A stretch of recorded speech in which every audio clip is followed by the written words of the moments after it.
Alright folks, evening. This is Jeff from Rvdiagnostics. Right there, that guy. Hey. Alright, so we're doing a RV refrigerator, okay? Hey, and I'm going to show you something. This is from the factory. Unfortunately, it's like a it's an N7, N8, and N10 series. But I want to show you something. We'll turn this around. And what we're going to talk about is it isn't sealed right.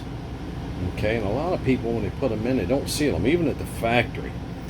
And then condensation builds up, all right? And then it's here, I'm going to show you, turn around. All right, so this part of it right here goes in there. So that's the freezer part. Now, this is all full of moisture. I don't know if you can see that. See my shiny, wet fingers? Look at that. Shiny, wet fingers. Now watch. This is really bad. That's all shiny, wet fingers. Okay?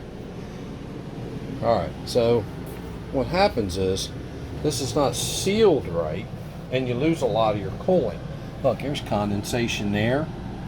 Alright? That means it's freezing up back in here. If there's condensation, you're getting air in from the sealing right in here. So I got to clean all this off, make sure it's sealed properly.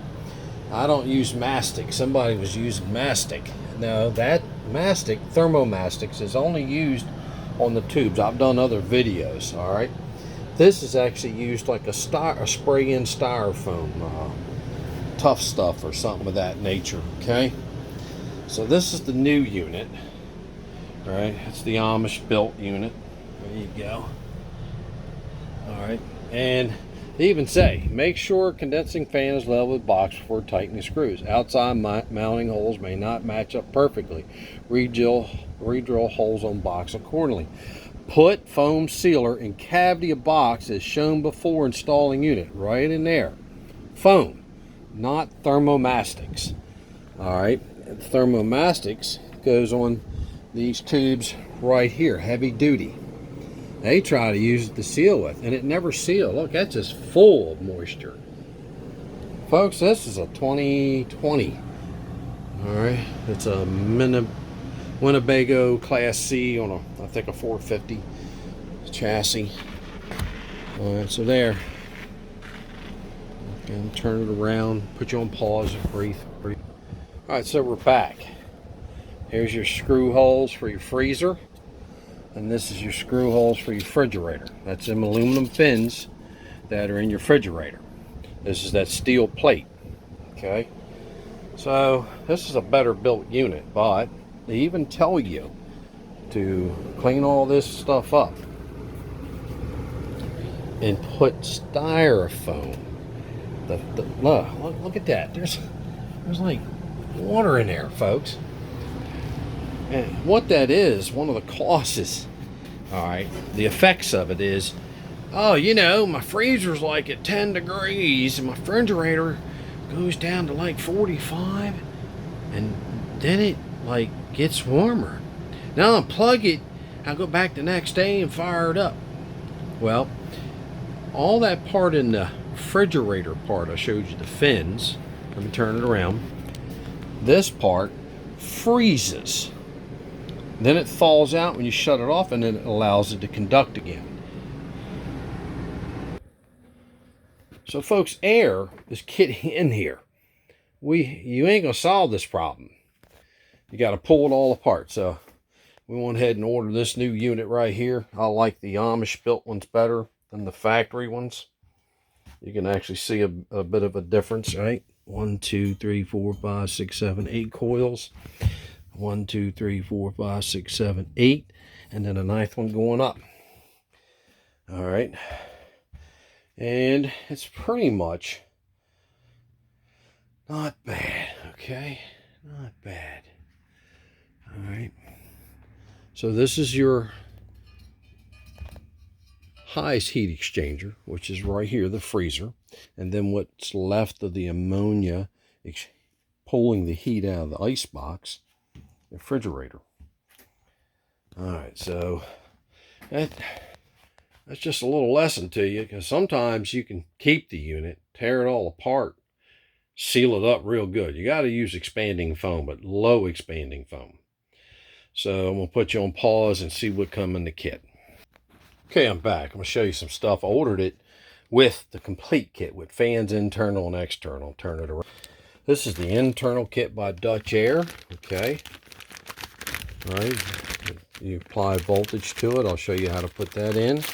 That's your on and off button there. This is the external fan, which has a built-in sensor. Let me find it for you. It's here somewhere. It was. Oh, hold on. It's on the... There it is. It's a thermo disc. All right. Remember, I put one on the chimney pipe right here on that Dometic. But you can put them in there. But this is supposed to go... Let's see. Let me put you on pause. All right. So the fan switch, snap disc, thermal switch, whatever you want to call it. All right, so it says right there fan switch. That's right where it goes. Right there like that. And this is where it's going to get hot. All right, and then this fan's going to get mounted. And it's going to blow up through here. You want to blow this one off. All right, and this is a high, nice bearing one. All right, it shows what way the fan blows, and there you go. So that's one of the kits. And remember I was telling you about the expanding foam? They even give it to you. Great stuff, window and door, right? They want you to do it right. And then there's the heat conductive thermomastic, or what we just call heat paste. All right, and then here's the tape that goes around the whole thing to seal it once I get it in, and the foam and all that. So basically, what's included? This thing's even got a temperature sensor for the freezer and the refrigerator, and an externally mounted one so you can keep track of it. All right.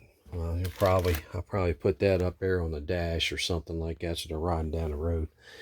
But that's it, folks. Internal, external fan with a snap disc, right, or thermal disc. All right, so when it gets hot, it closes, and the fan blows, and it blows across this condenser here, right, because the evaporators are inside, and it just pulls the heat out of there. Okay, folks? So I'm going to show you something else while I'm in here. Now, we were talking about, let me get one here. Probably hurt myself before it's over with. All right, we were talking about baffles. So this baffle is kind of going to be like that.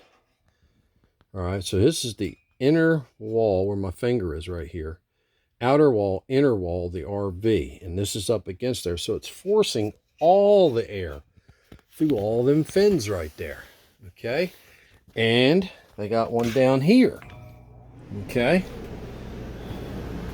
Let me show you. So the refrigerator came out of this little hole here. All right?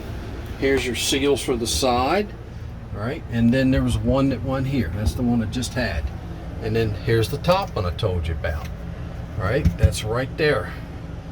And it's about a ½ inch away from the fins, and all that air is going to go up into there. All right? So there we go, folks. Short little video, try to keep them under 10 minutes. Jeff from Rvdiagnostics. Just a little bit of telltale sign. Remember, if your refrigerator is working pretty good, then after a while it don't, that's because all that condensation froze up. Well, it's an internal air leak or external air leak, most likely external. And then you shut it off and it thaws out. Man, it works good for a while and it starts acting up again where freezer's good. But refrigerator drops, you know, goes from 40 to 50, 60 degrees. And then you shut it off and all that thaws out. I've seen it so bad that this stuff here was saturating. This is pretty close. All right, folks, what caused it? What did it cause? One, this was improperly assembled at the factory. It was not sealed right. All right, so please, if you're doing your units, pay attention, seal them good. Thank you. This is Jeff from Rvdiagnostics.